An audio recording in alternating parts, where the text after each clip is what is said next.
Welcome to NTD News Today. I'm Don Ma. Here are today's top stories. Ukrainian President Volodymyr Zelensky will meet with President Donald Trump in Florida early this afternoon as Russia intensifies missile and drone attacks. The talks aim to finalize a U.S.-backed peace framework, though key issues like territory and security guarantees remain unresolved. We have an expert on the topic. Brigitte Bardot, one of France's most famous film stars, has died at 91 years old. Known simply as Bibi, she shaped cinema and culture in the 1950s and 60s. Japan is set to make the world's top 3 for its spending on military, approving its biggest military budget since World War II. Arian Pazdar is standing by live to lay out who Japan is preparing to defend itself against amid a rising threat. A powerful earthquake shook Taiwan this weekend, rattling homes and prompting warnings about aftershocks. We have the latest on aftershocks and any damage reported. Steps to prevent Alzheimer's disease should be taken decades before the condition usually appears, says a leading neurologist. Vital Signs' Brendan Fallon shares insights from Dr. David Perlmutter on what's causing Alzheimer's and how the right diet and lifestyle can help prevent it. Christmas is over and New Year's Eve is just around the corner. Looking to get your celebration party ready? Well, we've got some tips for you.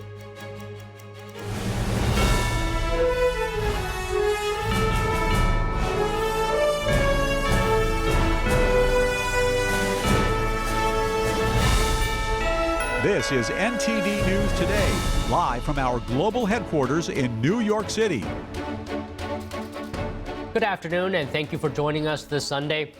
President Trump said he had a call with Russian President Vladimir Putin on Sunday. That's over an hour ahead of his meeting with Ukrainian President Volodymyr Zelensky in Florida at Mar-a-Lago today to forge a plan to end the war in Ukraine. Trump described the call with Putin as productive.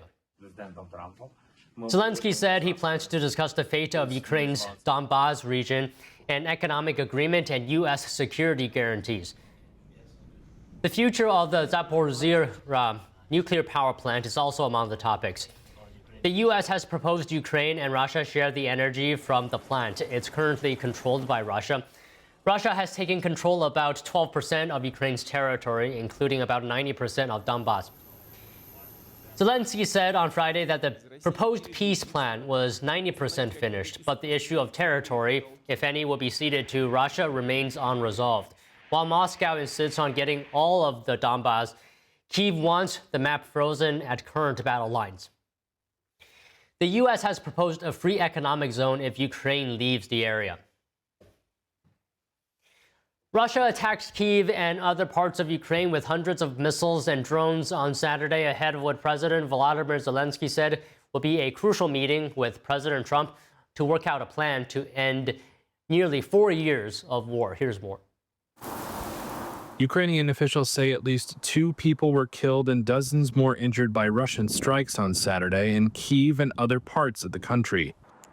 The attacks by hundreds of drones and dozens of missiles came a day ahead of what Ukraine's President Volodymyr Zelensky said would be a crucial meeting with U.S. President Donald Trump. In an audio message Zelensky sent to reporters while traveling to Florida, he called the attacks a clear Russian response to peace efforts. The Ukrainian leader has said Sunday's talks in Florida would focus on security guarantees and territorial control once fighting with Russia ends. Zelensky had told journalists in Kyiv on Friday that a 20-point draft document, the cornerstone of a U.S. push to forge a peace deal, is 90% complete. Saturday's attack lasted into the morning with an air raid siren lasting nearly 10 hours. Ukraine's prime minister said more than 500,000 households around the Kyiv area were without power, and the foreign minister said a third of the city had no heat in near-freezing temperatures Saturday morning. Ukraine's Zelensky plans to meet Trump today for talks on ending the Russian war. Joining us to discuss is Kervin O'Quinn, former lead intelligence, surveillance, and reconnaissance coordinator for the U.S. Army. So, Kervin, good afternoon to you. Thank you so much for joining us, as always. So the biggest thing on my mind is, and maybe you can comment, should Ukraine give up territory? Well, first of all, thank you so much for having me. A merry belated Christmas and hopefully a future happy, peaceful New Year. I will say I can't speak for the Ukrainians. I think that having them vote is a bold move. I think it's something that could work for Ukraine on having the people vote on if they want, especially the Donbass region, split in the current fighting positions and currently who holds those positions right now. But I would say, as I said, it's a bold move because who is going to vote, right? We've got annexed regions of Ukraine that Ukraine does not identify as Russian, but Russia identifies those lands as Russian land. So are they going to get to vote? We saw what happened whenever they were able to vote in the Reformation or the referendum to become a part of Russia. They were voting at gunpoint. Is that going to be something that happens again? And is Russia going to do their usual tactics of cyber warfare, of misinformation, to get people to vote the way that they want? So ultimately, up to the Ukrainian people. They have a leader who is going to have to decide on this, and I think he is going to have to make that decision on whether they want peace or they want to continue the fight for that land, because those are the only two options right now. Do you think Russia has more leverage in these peace negotiations compared to Ukraine?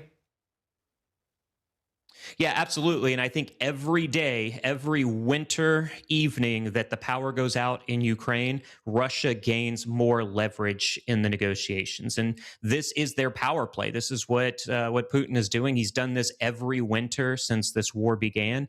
And that is to freeze out the Ukrainians, to force them into agreeing to a peace deal on Russia's terms. Russia wants to come to the negotiating table, not in good faith, but with the power that they control this conflict. So you're saying that Russia has more leverage, but President Trump has said that Russia also wants an end to the peace deal. So I'm thinking here, can you just comment on, in your view, does Russia want peace more, a peace deal, or seeing its campaign to the end more? Well, look, Putin in early spring of this year told his military leaders that he wants an off-ramp up from this conflict in 2026. Now, my analytical mind was thinking this is, in fact, a conversation and an agreement that he had with Xi Jinping with the Chinese Communist Party, that China would then begin their move on Taiwan. And so Russia would need to stop this bloody war so that now China can focus on Taiwan with the help of Russia. And look, Putin made a mistake early on in this war. He initially thought that the Ukrainian resolve would be weak, and he made a push for Kyiv early in this conflict. He did not get Kyiv, which meant he did not get all of Ukraine. That was a miscalculation, and that's what led to 4 years of bloody conflict right now. Okay, I'm thinking ahead now. If we do get a peace agreement, what's stopping Russia from doing something similar again in the future? Absolutely, and that is going through the minds of every Ukrainian, and it is absolutely going through the mind of President Zelensky. Now, there are two parts of this in Zelensky's mind. One is that what is going to stop Putin from doing this again? That is those NATO, the Article 5 style guarantees. So a guarantee that if Russia invades again, that Europe and the United States, 5, 10, 15 years down the line, will come to support Ukraine, but not just support them with munitions and intelligence, but with boots on the ground in defending against Russian aggression. Now, the second thing that's probably at the top of Zelensky's mind is his life is at stake, right? So if the peace deal holds and elections 6 months from them happen, 6 months from that ceasefire happens, and he is no longer elected president, if a Russian plant is then elected due to misinformation from the Russian Federation, what does that mean for Zelensky's safety? So he is playing with all of those at the top of his mind. And I do hope, I really do hope that he can explain that to President Trump and that President Trump understands where he is coming from. Okay, Kervin, you said earlier that Russia maybe underestimated or miscalculated Ukraine's resolve at the beginning of this war. Can you speak to us about what has been the cost of this war to Russia? And do you think the cost itself might potentially act as a deterrent from Russia doing something similar again?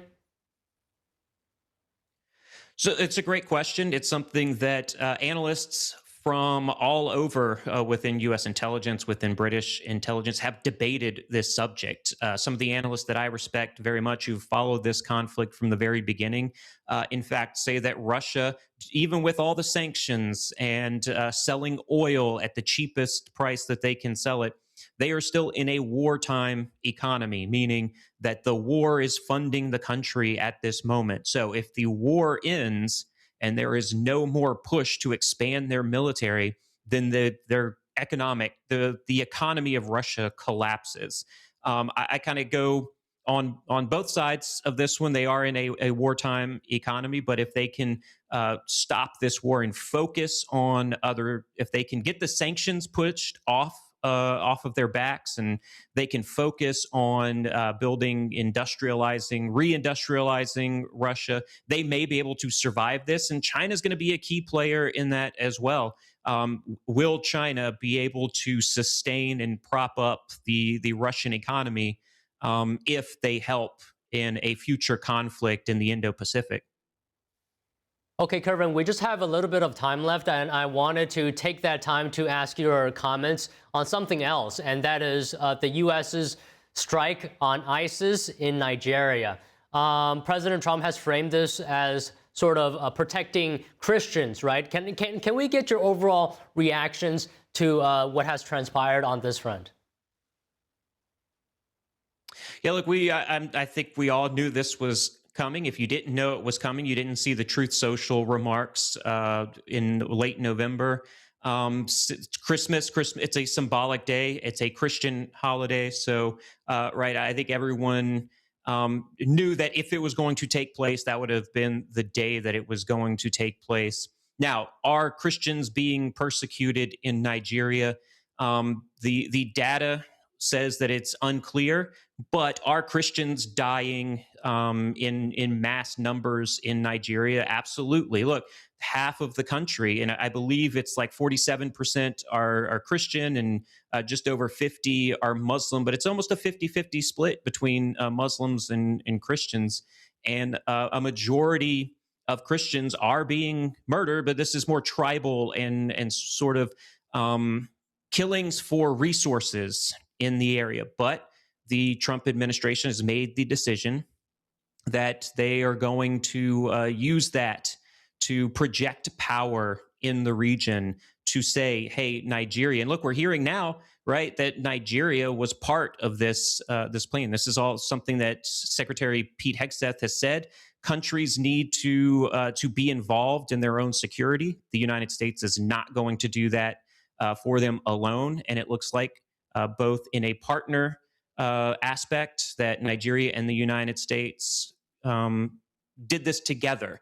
And so I think they can both champion that. Look, we both were able to kill or were to take out terrorists in Nigeria. That is really what happened. ISIS terrorists in Nigeria are no longer able to freely roam that region. Well, all right, Kervin, I always say this, but it's great to speak with you. And if I don't see you again until 2026, I just wanted to wish you Happy New Year ahead of time. Thank you so much. The feeling is so mutual, and please, yes, have a safe and productive early 2026 if I don't see you again. And as always, stay safe out there. All right, thank you. Brigitte Bardot, often referred to France as simply Bibi, has died at the age of 91. The cause was not immediately known. Bardot shot to international fame dancing the mambo barefoot in And God Created Woman. Her free-spirited performance in the 1956 film shot by her husband Roger Vadim marked a decisive break from the demure heroines of the previous era. The Brigitte Bardot Foundation announced the death of their founder in a statement on December 28th, thanking her for her prestigious career, leaving it behind to protect animals and the elderly. French President Emmanuel Macron called Brigitte Bardot a legend of the century. In a post on X, Macron said, quote, Brigitte Bardot embodied a life of freedom, a French existence, a universal radiance. She touched us. We mourn a legend of the century. A strong earthquake shook Taiwan on Saturday, rattling homes in Taipei and prompting warnings about possible aftershocks. It's the second major quake to hit the island in just a few days. The 7.0 magnitude earthquake struck offshore about 20 miles northeast of Taiwan, sending powerful tremors through buildings across the capital. Here's more. In one eyewitness video, a family's home can be seen shaking as a man rushes his wife out of the living room and towards the doorway. As she picks up her niece, the home security camera crashes to the floor, startling their dogs. The quake comes just days after a 6.1 magnitude earthquake struck Taiwan's southeastern county of Taitung. Officials say there's no reports of major damage in Taipei, but some buildings saw minor damage and isolated gas and water leaks. Taiwan's weather administration is warning residents to stay alert for potential earthquake aftershocks in the coming day. They say the impact was limited because the quake was relatively deep and occurred offshore. Taiwan sits where two tectonic plates meet, making earthquakes a common threat, and some of them deadly. Back in 2016, a powerful quake claimed more than 100 lives, and in 1999, a 7.3 magnitude earthquake killed more than 2,000 people. Japan is set to become the world's third largest military spender after the US and China. The Prime Minister's cabinet approved a record-breaking defense budget, its largest military expansion since World War II. NTD's international correspondent Arian Pasdar is standing by live. Arian, thank you for joining us today. What exactly is Japan spending this money on, and more importantly, why this huge increase? Hey Don, good to see you. Thank you for having me. First of all, I hope you and our viewers, of course, had a very blessed Christmas, and I hope everyone has a great start into the new year. Now, to get to your questions, Don, I think it's very simple. I think the reason Japan is planning to increase the military spending, so the cabinet suggested it, parliament still has to approve it, but it looks like it's going to go through. And I think the reason for that, very simple. It's the threat the Chinese Communist Party poses to, quite frankly, almost all nations in East Asia. Look, this suggestion to increase this record-breaking military spending, this comes amid rising tensions with China, between Japan and China. Just last month, the Japanese Prime Minister said that Japan's military might have to get involved if China attacks Taiwan, which could unfortunately happen because the Chinese Communist Party, they keep saying that China should be in control of Taiwan, which doesn't make any sense at all because, as most people know, Taiwan is a self-governing island, and it's, of course, a sovereign nation. Now, Don, look, very interesting here. In order to prepare itself against a threat from China, Japan is planning to increase the military spending. But how does China respond to that? China is now blaming the victim. China claims that, it's right-wing extremists in Japan trying to increase the military spending. It's right-wing extremists trying to bring back militarism. And that doesn't make any sense, Don, because China is the aggressor. It's not Japan. It's China threatening nations in East Asia, in the Indo-Pacific, and so forth.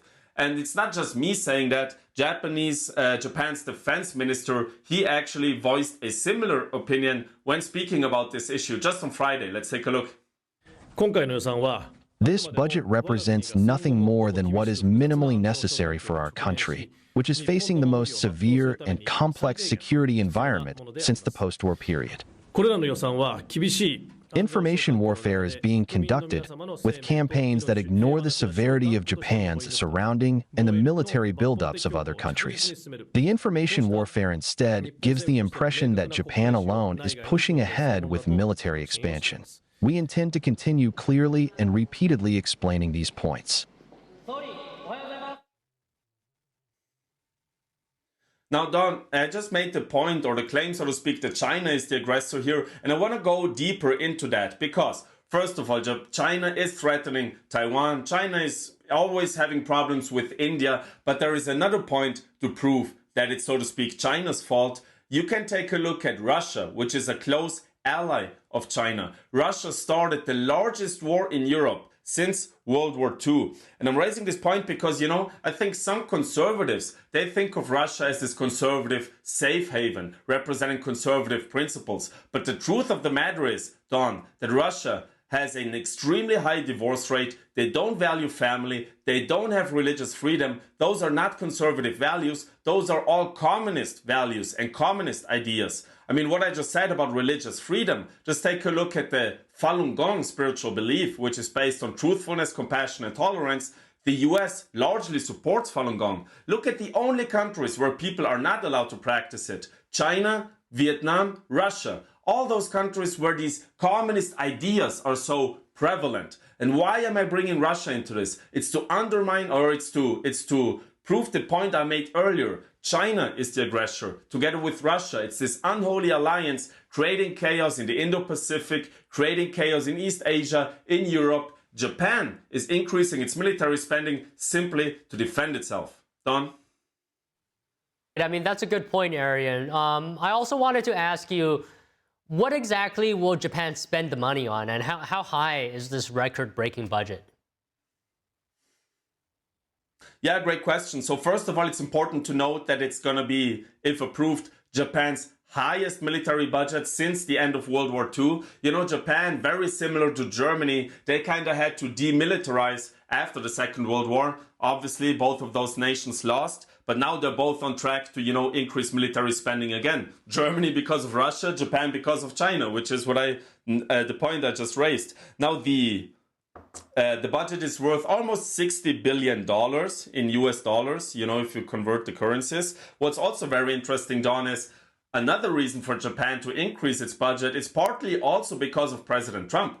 Because President Trump has been pressuring Japan into increasing its military spending to 5% of its GDP, similar to what Trump has been doing with NATO and with Europe. Now, Japan said, oh, we can't go to 5% right away. We can do 2% within the next 2 years. But now, on a good note, those 2%, Japan is now saying they're going to hit them by March, actually. So they're going to be 2 years early, ahead of schedule, which is, of course, good news for Japan. Right? Now let's go into the numbers here. $6 billion are for standoff strike missiles.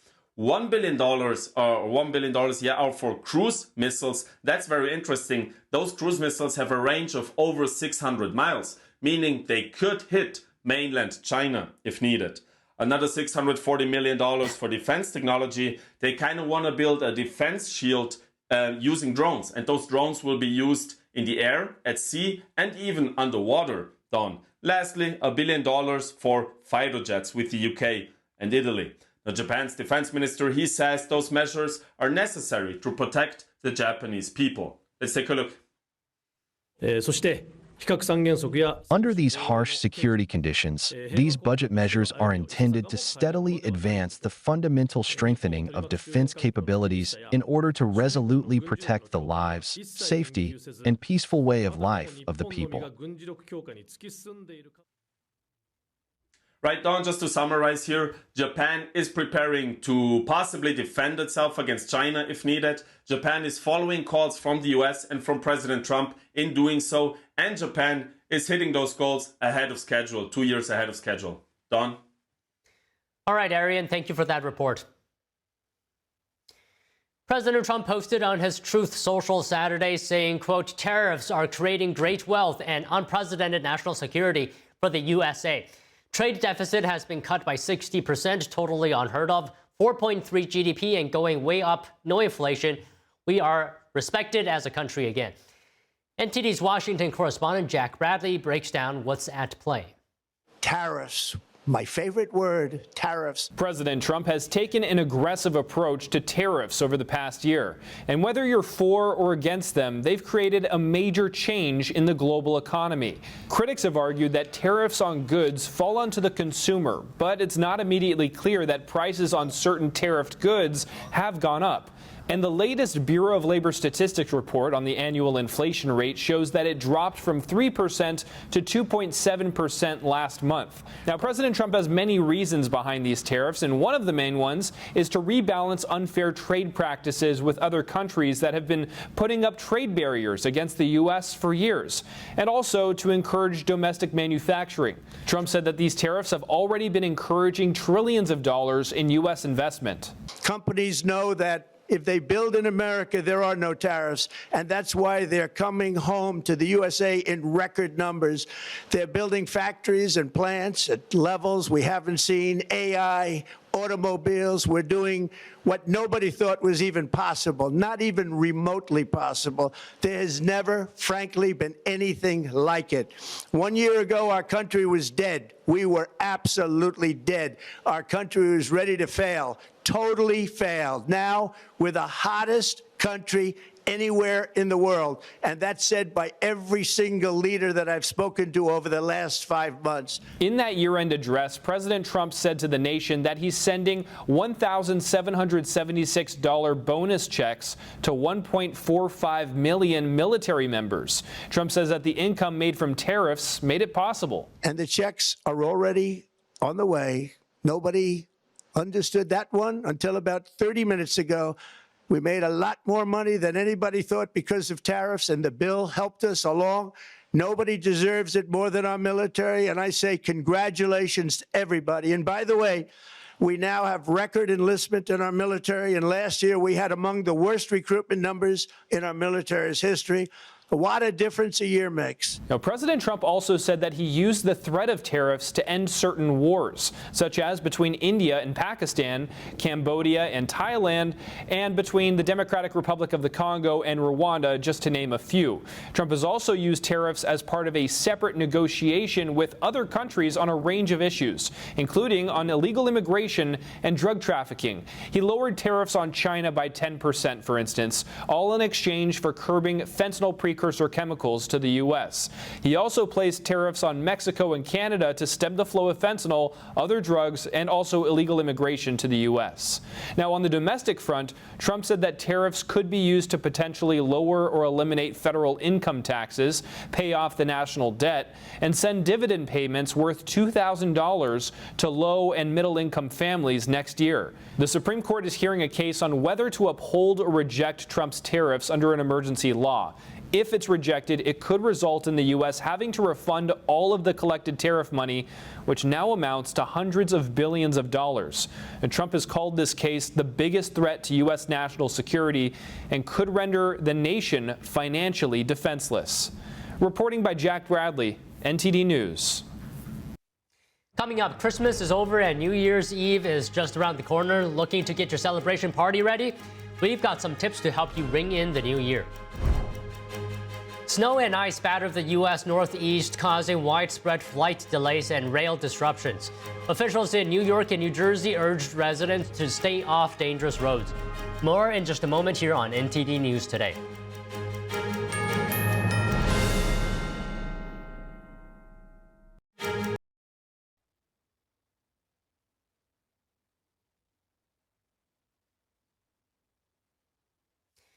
Joining us now is Jeffrey Tucker, founder and president of the Brownstone Institute and senior columnist at the Epoch Times. Jeffrey, good afternoon. Thank you for joining us today. I mean, it seems like these years just fly by. 2025 feels like just started, and now we're going into 2026. What are you looking forward to in the new year? Well, it's been a wildly eventful year. I don't think at the beginning of this year we would have ever imagined we would be where we are today. It's been the most eventful year of my life, and I hope that 2026 is going to be about building off some of the successes we saw in 2025, whether it's in our personal lives or professional lives or whatever. Everybody's going to have their resolutions, and as always, the resolutions are broken because people don't understand how to accord today's decisions with tomorrow's ambitions. So that's what it's got to be all about for the next year. Getting a good ambition and then making sure that you do something every day to achieve it. Okay, like you said, it has been a very eventful 2025. In your view, what are some of the biggest points? What's been worth celebrating about this past year? Well, if you don't mind, I would like to speak to matters of public policy, because it's something that I've followed, namely politics and what government does. It's something I've followed my entire career. And I can say with every bit of confidence that the only time I've really seen actual progress in government and the way we're managed is in the year 2025. It's so amazing. It's like Trump used to say, you're going to get tired of winning. It's not that I'm tired of it. I just can't believe it's actually happening. We've made progress on the childhood schedule, on cleaning up the food, getting a better food supply, on some transparency in issues of pharmaceuticals and government waste. There's been a lot of very good things happen. Maybe not enough, and yes, it's always going too slow, but just given that we're dealing with government, where it seems like everything always gets worse, for 1 year of my entire career, things actually improved a little bit. I think that's definitely worth celebrating. Okay, well, it looks like there were some very good feelings about 2025 in certain aspects. Do you think that good feeling will translate to 2026? Well, I hope so. A lot of it does come down to the exercise of personal courage by people at the grassroots, but then also the people that are tasked with carrying out a very ambitious agenda in Washington. And there's many of these people who are heads of agencies and so on are all friends of mine, and I followed them very closely over the last year. And they're all tired. They work 18-hour days. They work 7 days a week. They're exhausted. They're dealing with frustrations around every corner. So what keeps them going? And it really is a sense of a desire for public service and a desire to achieve the mission. This is the one time in life that they have a chance to do it. And now they're going to make it happen, one way or the other. So I appreciate that. Sorry about that. It's okay. It's okay, Jeffrey. So it is the end of the year, and if you don't mind, I'd like to ask you a personal question. Not that personal, but how are you celebrating on the 31st? Well, there's always a choice on the 31st. One thing is that I'm overwhelmed with the sense that there are friends of mine who are very lonely during Christmas and New Year's because they haven't been invited to the right parties, because people don't hold house parties anymore. So I always try to hold a party to bring people together so that we can make sure that people who are close to you have a place to go, so they're not going to bed at 9 o'clock, drinking alone or something like that. So tonight is a nice dinner party for some of our closest friends. Last year we held a huge party for 50 people in a small apartment. That was a lot of fun, but there's fancy things you can do with just 8 to 10 people. Go all out, just remembering what's really important to you. Making some toast, that's a really important aspect of a good evening, is to break it up, quiet everybody down, and say something meaningful, truthful, and sincere about how important friendship is, how important love is, how important your community is, and how to maintain hope for the coming year. That's, I think, the most important thing you can do on New Year's. One other thing that I like to do on New Year's is, and this might strike you as a little bit silly, but in the 19th century, everybody kept time according to where the sun was. And nowadays we call that solar time. So I like to celebrate New Year's on the solar time of wherever you happen to be. That's what people used to call time before the railroad companies took it over and imposed a new vision of time. So I always like to celebrate that midnight hour as your own personal midnight hour. There's an app online you can look up called Solar Time, and that makes it more memorable that way, like the old days, right? You know, Jeffrey, when it comes to me, I'm actually quite a boring person when it comes to celebrations on New Year's Eve. Usually, my priorities are just to get a good night's sleep and then come to work early in the morning. It's very boring.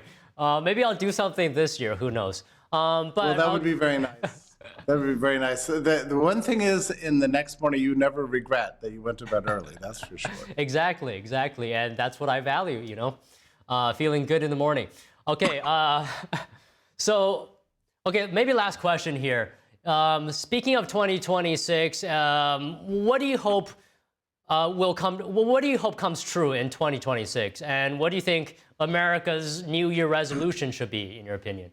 Well, I hope we can maintain the present levels of economic growth. We're at 4.3%, which is quite impressive. If we can maintain that throughout this year, I think we're going to be in good shape. I'd love to see some progress on the budget deficit, some cuts in government, some more exposés like Epoch Time does every day on government waste, and some justice for those people who have squandered our tax dollars. Maybe we're going to see some of that in 2026. The public impatience is becoming palpable. People are really ready for some kind of accountability in public life with all the ongoing scandals that Epoch reports about every single day. Well, at some point, somebody's going to have to pay a price for this, and maybe 2026 will be that year. Cleaning up government, a better government, a more constitutional government, a prosperous society where we're not sinking further into the abandonment of middle-class aspirations, but rather can start achieving and rebuilding the American dream again. I hope that that's what 2026 is going to be about. But again, it's really in our hands. It's in the hands of the grassroots. It's in the hands of the readers and our representatives in Washington and those people appointed to do the great work that this administration pledges to do. This 2026 is the year that everything either bogs down or accelerates, and I hope we're on the accelerationist side of this thing.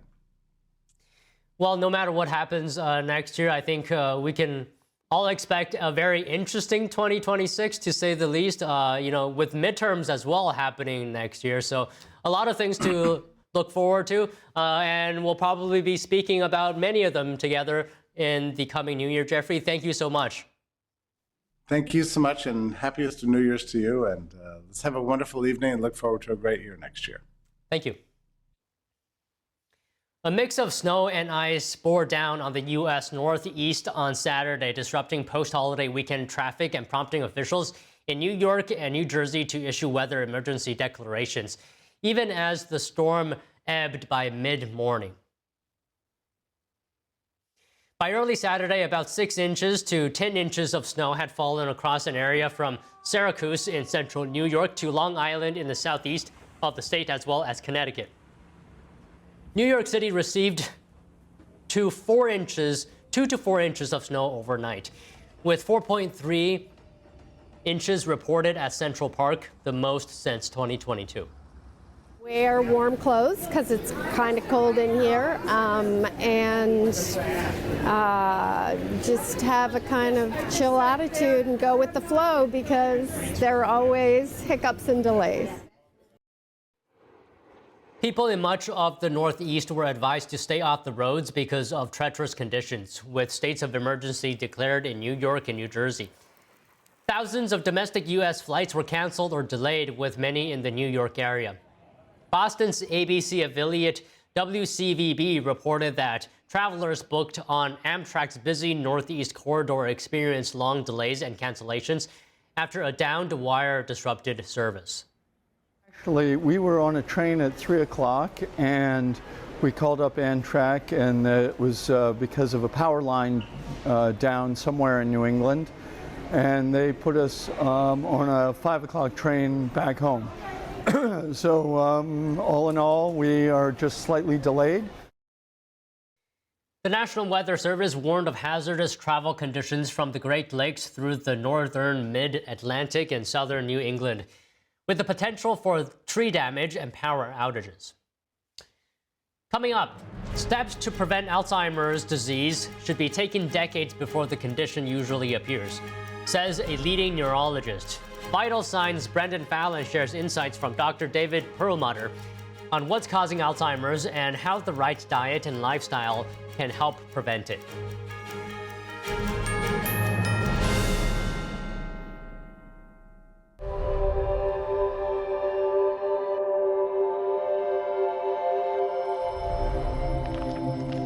My 15-year-old son, Ethan, and I had a fun and relaxing morning. We returned home, and Ethan walked to his best friend's house an hour later. I heard the ambulance scream by the street, carrying my beautiful boy. Ethan was shot in the head in his best friend's house with an unsecured gun. He had 0 chance of survival. The father, the gun owner, he stored his 3 guns and bullets in a shoebox.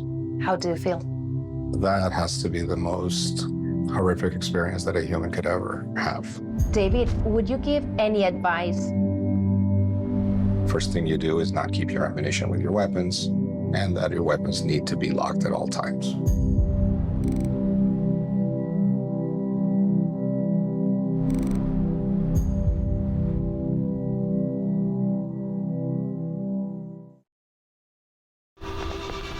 Being a cowboy, I don't know anything different from when I was 3 or 4 years old. I did tough things. I thought everybody needed to do tough things, and if you didn't, I didn't have time for it. I had a very successful career at a very young age, and life was fast. I was preparing physically. I wasn't doing anything mentally on the inside. And then I got hurt. I wanted to be better as a person, and I really dug into mental health. I start my day with 20-minute workouts. I live life 8 seconds at a time. Horses are so therapeutic. They know what you're feeling. When you're nervous, they're nervous. You won't say it back, but we're pals. I take a lot of responsibility in taking care of my kids, my family, being there for them. You're gonna have tough days. Everybody does. Find a place to stop and just breathe. Love your mind. When I arrived in the U.S. at 19, I struggled to find job opportunities without a high school diploma. Everything I have, my education, my career, my marriage, I owe to the Adult Literacy Center and my teachers. Your achievement has set an example for so many students. Most importantly, your daughter. Education was the key that unlocked all my opportunities. When you graduate, they graduate. Visit finishyourdiploma.org to find free adult education centers near you. Even the mighty might not see it coming. It's prediabetes, and it captures 1 in 3 adults. But you can escape. Take the 1-minute prediabetes risk test at doihaveprediabetes.org. Be your own hero.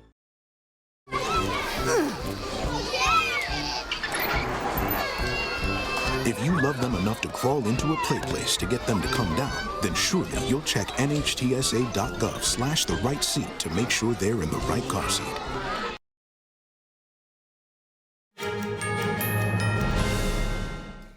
Welcome back. I'm joined in studio now by NTD health correspondent and host of Vital Signs, Brendan Fallon.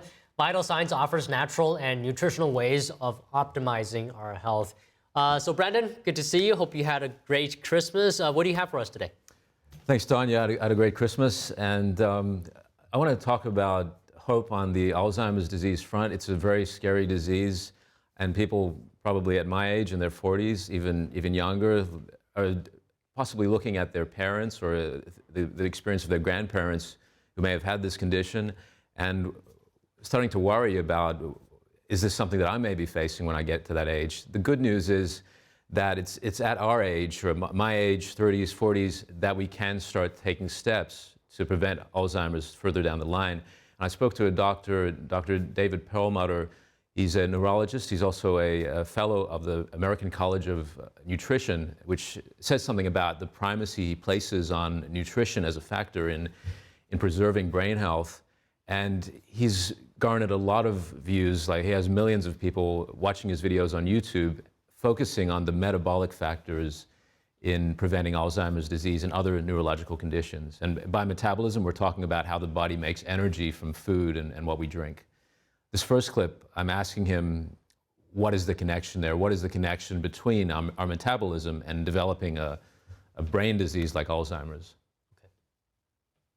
If you come to a patient who has an Alzheimer's diagnosis, let's say they could go back 30, 40 years, what is the main things they should be doing at that point in their lives? That's a fantastic question, because the reality is that the early changes of Alzheimer's, we'll call them the metabolic changes in the brain, begin 20 to 30 years prior to the memory failure, the executive function failure, what we call the clinical markers of the disease, where basically your brain isn't working right. So that's where we need to intervene. We need to intervene in people your age and make them recognize that lifestyle choices you are making right now are going to play out when you're my age. So, if you want to be cognitively intact, I'm 70, and have conversations like this, you better start doing the things at your age to rein in your metabolism, your blood sugar, your blood pressure, your insulin sensitivity, your body weight, your serum lipids, your blood fats, as it were. These things are critically important in terms of your metabolism, and Alzheimer's is fundamentally a manifestation of problems earlier in your life with your metabolism. The empowering part of that statement is you can control that. What would you identify as the most compelling evidence that these metabolic factors are influencing Alzheimer's? Well, for me, there's a lot of science out there that makes it very clear. The increased risk of developing Alzheimer's if you're type 2 diabetic is about 3.8-fold, for example. That means you're more than triple at risk of getting Alzheimer's if you're type 2 diabetic. And these, the incidence of diabetes is skyrocketing. Here in America, we have 40 million type 2 diabetics, meaning 40 million people whose risk for Alzheimer's is increased threefold. And they don't have to be type 2 diabetics. We have about a third of our population pre-diabetic. That's worrisome, but even more worrisome is that 90% of those people don't know it. What surprised me about what he said is that he said even at your age that it's beneficial to start, taking steps to prevent Alzheimer's decades, before it actually appears. That's right. It's the things we're doing now, and it's these simple things like we kind of take for granted. How we're the quality of the sleep we're getting, and things we might not be prioritizing too much in our lives. What we're eating healthily, exercise, limiting exposure to toxins. These things could have an impact on our brain health way down the line, and inflammation, this is the way the body deals with infection or injury. The immune system kicks in and will manage that, send immune cells to that location to absorb, to engulf debris, to repair various functions.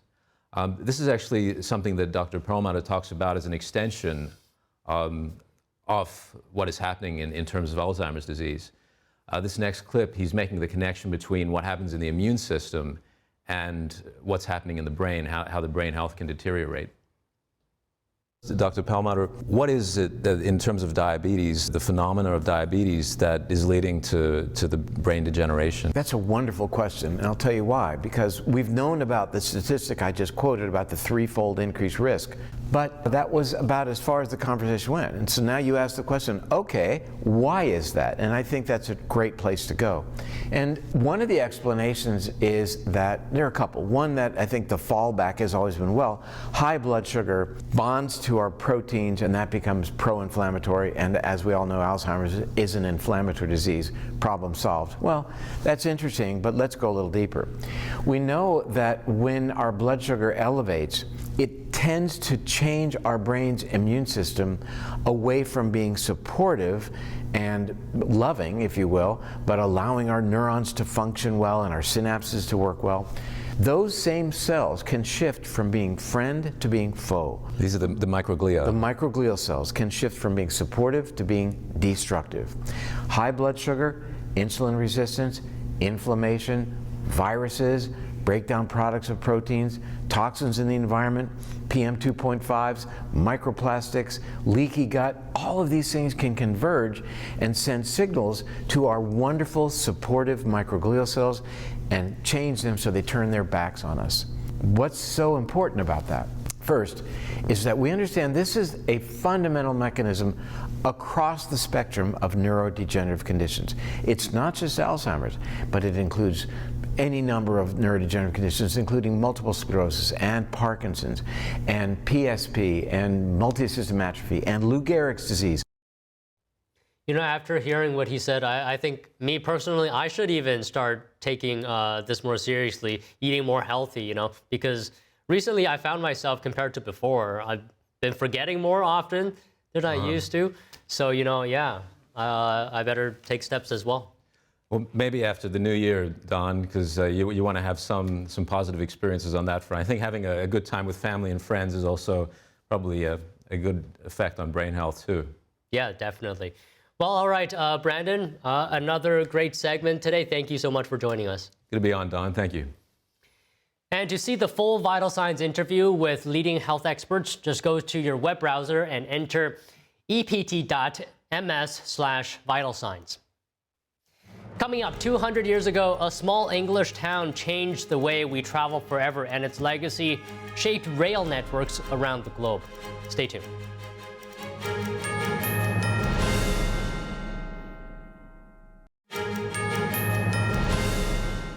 The first public railroad opened 200 years ago. In 2025, countries around the world celebrated the technological breakthrough. NTD's Andrew Thomas has more on the journey from early steam engines to modern trains. In 1825, a railroad in northern England would be the first stop in train travel. The Stockton-Darlington line was the first public railway to move passengers using a steam locomotive. The breakthrough helped launch rail travel across Europe, Asia, Africa, and the Americas. 200 years later, 2025 saw the world celebrate the achievement. In Derby, a public event marked the anniversary with trains from various eras. Among them was the 1864 Palmerston that was used to haul slate in North Wales. A steam locomotive called the Flying Scotsman, one of the best-known express steam engines, was also featured. Ken Davies and his family has worked on the railway for 3 generations. This Class 8 shunter features their name. And this one's called Ken Davis. So this is an honour for my family, granddad, father, me, still there. The clock is still ticking on our overall career in the railway, so I'm very proud. Innovation in rail travel also played a part in this year's celebrations. In August, Great Western Railway attempted to make history using a retrofitted battery-powered train. Great Western Railway's engineering director Simon Green described the achievement. Today we've broken the record for the longest distance travelled on a single charge by a battery train.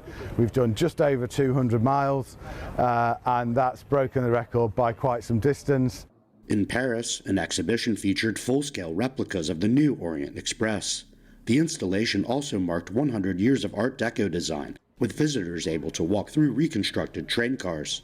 In South Africa, passengers boarded the series steam train, celebrating with champagne as the locomotive traveled out of Cape Town and through Overberg. In Croatia, travelers celebrated train travel with a wine tasting. What will the next century of railroads look like? That will depend on new technologies and whether enthusiasm for train travel continues. Andrew Thomas, NTD News. And that's all for today's news. Thank you for tuning in and stay with us for NTD Evening News at 6 p.m. Eastern, 3 p.m. Pacific.